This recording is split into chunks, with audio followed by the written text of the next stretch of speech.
여러분 안녕하십니까. 이 윤석열 대통령이 탄핵되고 난 뒤에 이제 조기 대선이 44일 앞으로 다가왔습니다. 자, 이런 상황에서 더불어민주당 이재명의 지지율은 40%를 넘고 있는데 국민의힘 후보의 지지율은 10%대입니다.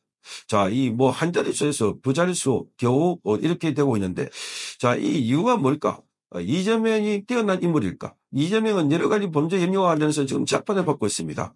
자, 이 이재명의 범죄 혐의는 너무나 재판 과정에서도 많이 알려져 있기 때문에 국민들은 그가 누군지 너무나 잘 알고 있다는 겁니다.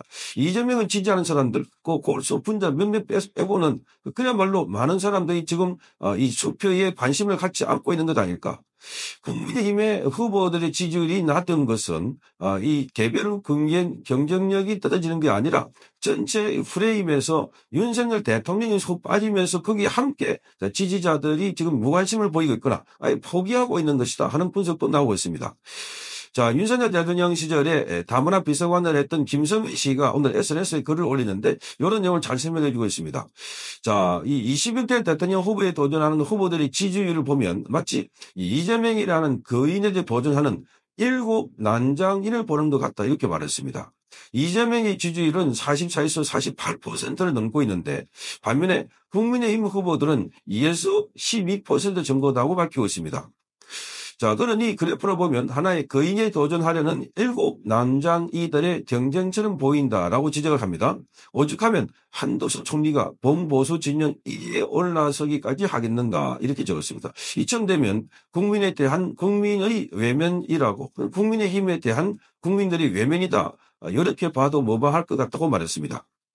자, 탄핵 반대 집회가 한창이던 1월 중순에 자, 국민의힘 지지율이 민주당보다 10% 이상 앞설 떨어진다 하면은 이해할 수 없는 결과입니다.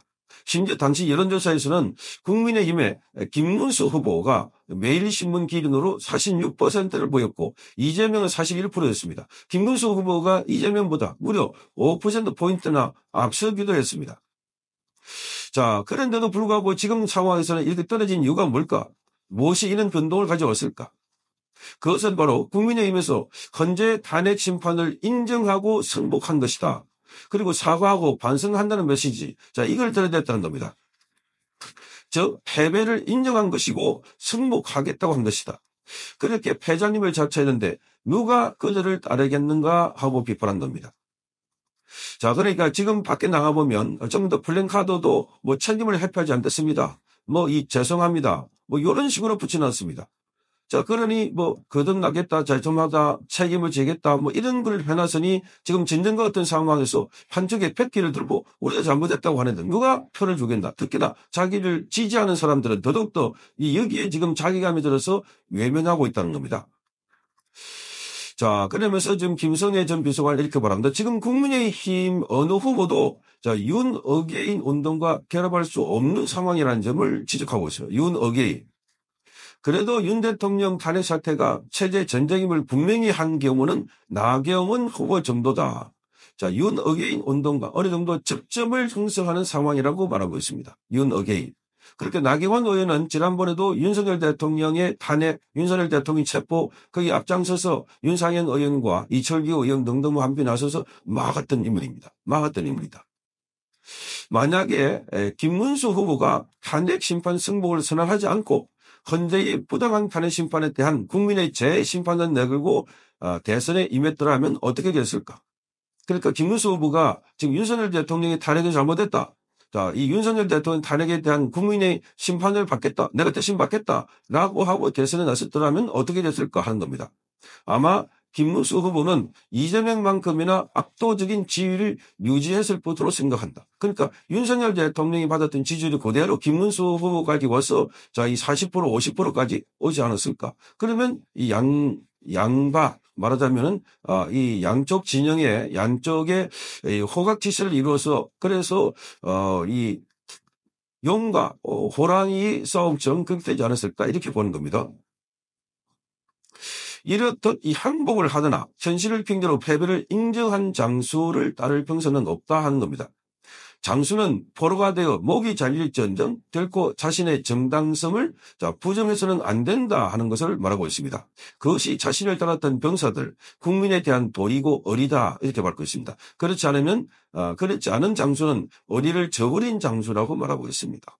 지금 윤석열 대통령의 지지율이 높고 특히 청년들이 윤석열 대통령에서 폭발적인 반응을 보이고 있습니다. 윤 어게인 하고 있는 것은 비상계엄 어게인 뿐만 아니라 비상계엄의 그 정신, 왜 비상계엄을 하려고 했는지, 지금 대한민국 상황이 어떤 상황인지, 왜 반국가 세력들, 그리고 부정선거, 여기에 대해서 윤석열 대통령이 나라가 이렇게 처참하게 파괴되고 무너지고 반국가 세력들이 나라를 이렇게 어지럽혀가지고 완전하게 기울어져 있는 것, 이걸 바로잡기 위한 비상수단의 하나로 쓴 게 비상계엄이고 그것은 헌법에 보장되어 있는 대통령의 고유 권한이었다. 그런데 비상계엄이라고 하는 순간 전부 다 내란이라는 이 등식을 만들어가지고 야당에서 공격을 해버리니까 전부 다 내란, 나는 아닙니다, 나는 모릅니다, 이런 식으로 부인하고 있나.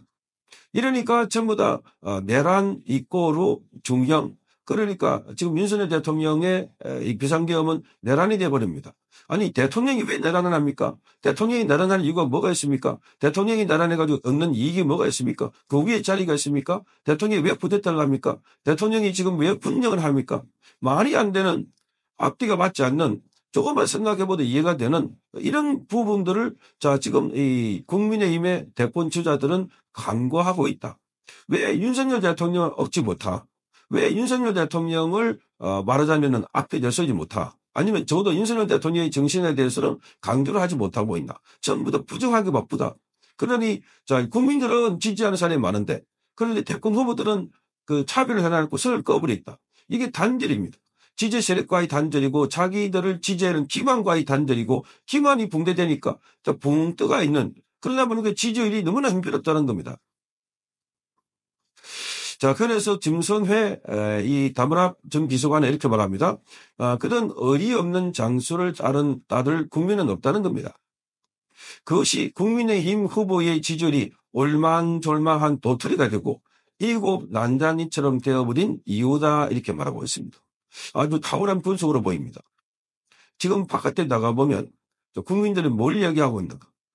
대권 후보들 이야기하는 것도 아니가. 전부 다 윤석열 대통령 이야기하는 사람이 더 많습니다.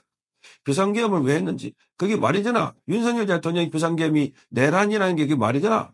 대통령이 무슨 내란을 하나? 이런 비판의 목소리가 있는데 그 어떤 후보도 이걸 또 흡수해가지고 내가 윤석열 대통령의 명예회복을 가겠다 하는 사람이 없습니다. 그러니까 야당이 언론이 만들어낸 프레임에 따라서 윤석열 대통령 잘못한 거고, 그래서 야당은 윤석열 대통령을 굳이 공격하지 않아도 윤석열 대통령이 자꾸 활동을 하거나 이러면 스스로 무너질 수가 있고, 여당 쪽에서도 지금 여당 없어졌습니다만 그 여권에서도 스스로가 윤석열 대통령과 이렇게 선전을 하고 있는 이런 상황을 즐기고 있다 이렇게 봅니다. 즐기고 있다.